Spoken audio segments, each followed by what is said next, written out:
कई बार आपके रिश्तेदार और आसपास के लोग आपको इग्नोर करने लग जाते हैं। हालांकि आपने उनका कुछ भी नहीं बिगाड़ा होता, लेकिन ये इंसान की फितरत होती है कि जब इंसान को कोई इग्नोर करता है तो उसको बहुत बुरा लगता है। जिस इंसान को इग्नोर किया जाए तो उसको अपना आप छोटा लगने लग जाता है और उसकी सेल्फ इस्टीम भी लो हो जाती है। और कई बार हम अगले इंसान के लिए बहुत कुछ कर रहे होते हैं और फिर भी वो इंसान हमें इग्नोर करने लग जाता है, तो इससे इंसान बहुत ज़्यादा डिस्टर्ब हो जाता है, डिसहार्ट होता है और इससे हम परेशान हो जाते हैं। अगर आपके फ्रेंड सर्कल में, आपके रिलेटिव में, आपके आसपास में कोई भी आपको इग्नोर करता है तो प्लीज़ परेशान होने की ज़रूरत नहीं है। आज के व्लॉग में मैं आपसे ये बातें डिस्कस करूँगी कि आप कैसे किसी को इग्नोर करते हैं और कोई अगर आपको इग्नोर करे तो आप उसको कैसे सबक सिखाएंगे कि वो आइंदा आपको इग्नोर ना करे। तो आज के व्लॉग में मैं आपसे यही शेयर कर रही हूँ कि कोई अगर आपको इग्नोर करे तो उसके जवाब में आपने उसके साथ क्या करना है और उसके बाद कोई भी आपको इग्नोर नहीं करेगा। अगर कोई आपको इग्नोर करेगा तो ये 4 असूल आप अपने ऊपर अपनाएं और आराम से आप बैठ जाएं। और आज के व्लॉग में जो 4 असूल मैं आपके साथ शेयर कर रही हूँ, अगर आप इन पे इम्प्लीमेंट कर लेते हैं, इनको सुन लेते हैं तो आप अपने आप को बहुत ज़्यादा स्ट्रॉन्ग फील करेंगे। अस्सलाम वालेकुम my YouTube family, I hope you all will be fine. अल्हम्दुलिल्लाह I am also fine. You are watching मेरा व्लॉग।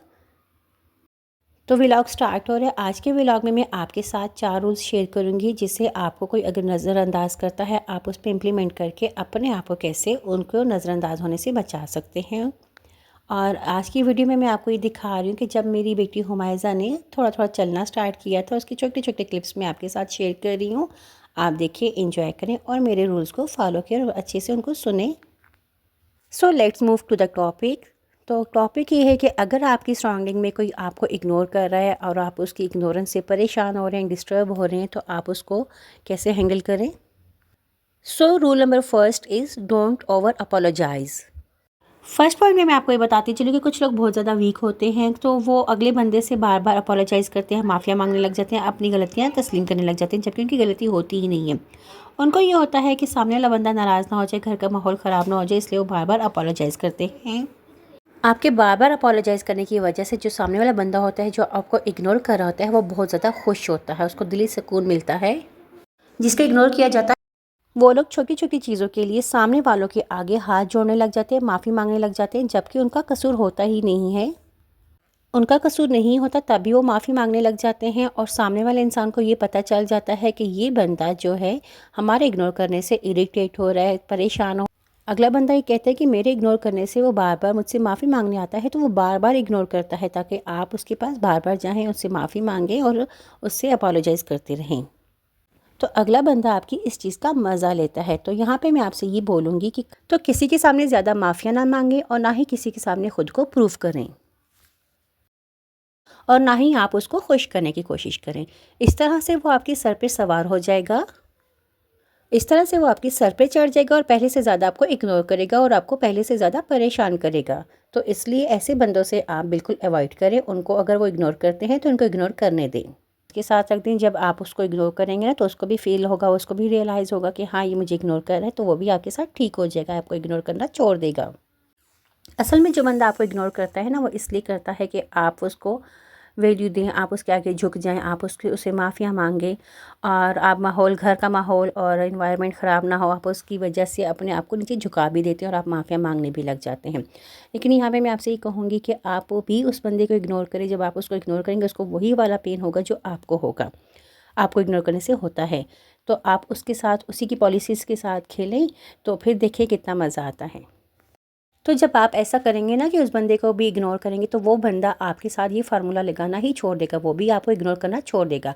क्योंकि जब आप उसको इग्नोर करेंगे तो वो अपनी परेशानियों में, अपनी टेंशनों में पड़ जाता है कि इसने मुझे इग्नोर क्यों किया, तो वो आपको परेशान करना छोड़ देता है।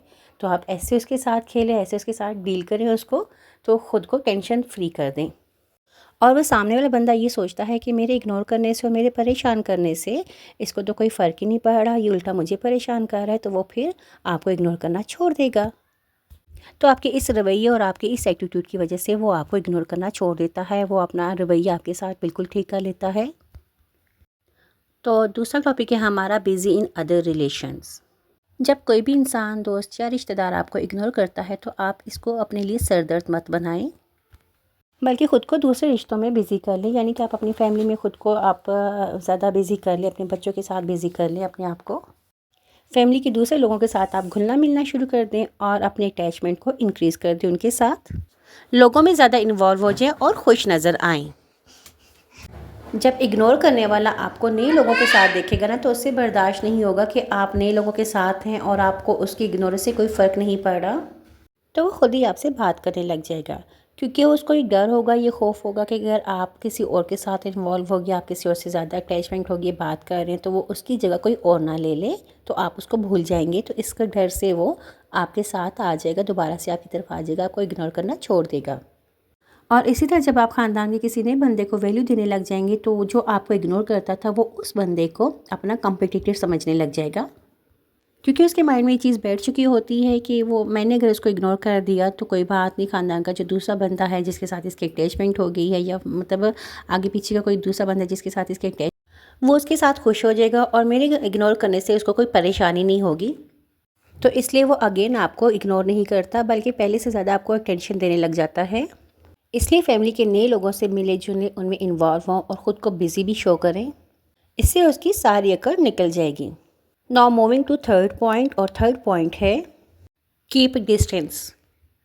इग्नोर करने वाले से हमेशा फासला रखें और उसके सर पर हमेशा सवार ना रहें, बल्कि उसको थोड़ी स्पेस दें। इस तरह वो आपके बारे में सोच सकेगा, उसको आपकी कमी फील होगी और वो अपने रवैये पर गौर भी करेगा। लेकिन अक्सर देखने में ये आया है, ये सब इसके बरक्स होता है। जब आपको कोई इग्नोर करता है ना, तो आप बार बार उसको मैसेजेस करते हैं, कॉल करते हैं, सब कुछ सॉरी बोलते हैं, उससे बात करने की कोशिश करते हैं और उसकी अटेंशन चाहते हैं। तो आपके इस तरह करने से वो इंसान आराम से बैठ जाता है और वो मज़े लेता है कि वो आपको इग्नोर कर रहा है और आप उसको फिर बार बार आप उसको उसमें इन्वॉल्व हो रहे हैं और उसको बार बार मैसेज कर रहे हैं, कॉल कर रहे हैं कि आप उसके लिए कितना तड़प रहे हैं। वो आप पे हंसता है, आपका मजाक उड़ाता है और साथ में 4 लोगों को बताता भी है कि देखिए मैं तो इसको नज़रअंदाज कर रहा हूँ और ये मुझे बार बार मैसेज किए जा रहा है, मेरे लिए तड़प रहा है, ये है वो है। लेकिन जब उसके इग्नोर करने पर आप उससे दूर रहते हैं, उससे फास्ट, और उसको कॉल या मैसेज नहीं करते, उसको अप्रोच नहीं करते, तो वो आपके बारे में सोचने लगता है, आपके बारे में परेशान होता है कि आखिर आप उसको क्यों तवज्जो नहीं दे रहे, आपको फ़र्क क्यों नहीं पड़ा, क्यों आप उससे फासला बढ़ा रहे हैं। तो ये सब चीज़ें आपके बारे में उसको सोचने पर मजबूर कर देती हैं। तो वो ख़ुद आपकी तरफ आता है। लेकिन जब आप उसको उसके इग्नोर करने के बावजूद जब आप उसको बार बार अप्रोच करेंगे, उसको कॉल मैसेज करेंगे, तो वो फिर आपको ज़्यादा अकड़ दिखाएगा। तो आपने इग्नोर करने वाले को अपनी थोड़ी सी कमी महसूस करवानी है, ना कि आप उसके पीछे पड़े रहें, उसके साथ चिपके रहें। ऐसा नहीं करना आपने। और आपको ये दिखाना है कि आप उसमें दिलचस्पी नहीं ले रहे, और अगर आपको अगला इग्नोर कर भी रहा है तो आपने ये शो करना है कि आपको उससे कोई लेना देना नहीं है। आपकी ज़ात पर उसके इग्नोर करने से कोई ख़ास फ़र्क नहीं पड़ा। इस तरह से वो आपकी वर्थ को पहचानेगा कि हाँ भाई, इसकी भी कोई वैल्यू है। तो ख़ुद को थोड़ा सा मजबूत बनाएं और अगले के अंदर अपना इंटरेस्ट ज़्यादा शो ना करें और थोड़ा फासला बना के रखें और दूर जाने का थोड़ा सा ड्रामा करें। इससे इंसान वो ख़ुद आपकी तरफ आएगा और दोबारा से कभी आपको इग्नोर नहीं करेगा। Now moving to last point, and the last point is don't ask for attention. यानी दूसरों की तवज्जो के मोहताज हरगिज़ ना बने। दूसरों को इग्नोर करने की वजह से आपको कितनी ही तकलीफ़ क्यों ना हो रही हो, मगर फिर भी उसके सामने तवज्जो के भिखारी मत बने। उसको ये एहसास ना दिलाएं कि आप उसकी तवज्जो पाने के लिए बेताब हैं या उसके इग्नोर करने से आपको कोई फ़र्क पड़ता है, बल्कि आप उसके इग्नोरेंस के एक्ट को बिल्कुल ही इग्नोर कर दें। उसको एहसास ही ना हो कि आपको उसके इग्नोर करने से कोई एहसास हो रहा है। उसको ये भी कभी ना बोलें कि आप मुझे इग्नोर क्यों कर रहे हो, या मुझसे ऐसी कौन सी गलती होगी जिसकी वजह से आप मुझे इग्नोर कर रहे हो। क्योंकि ऐसा करने से आप उसको बताते हैं कि आप इसकी इग्नोरेंस को फ़ील कर रहे हैं। तो फ्रेंड्स, ये थे मेरे आज के कुछ पॉइंट्स जिन पर इम्प्लीमेंट करके आप ख़ुद को इग्नोर करने वाले लोगों से अच्छा बदला ले सकते हैं या फिर कोई सबक सिखा सकते हैं। तो फ्रेंड्स, ये थी मेरी आज की वीडियो। अगर आपको मेरा आज का टॉपिक पसंद आया हो तो प्लीज़ इसको लाइक करें, शेयर करें, और अगर आप मेरे चैनल पर नए हैं तो प्लीज़ मेरे चैनल को सब्सक्राइब कर लें। मिलती हूँ मैं आपसे अगली किसी नई वीडियो में किसी नए टॉपिक के साथ। तब तक मुझे इजाज़त दें। अपना बहुत सारा ख्याल रखिएगा और हाँ, दुआ में याद रखिएगा। अल्लाह हाफ़िज़।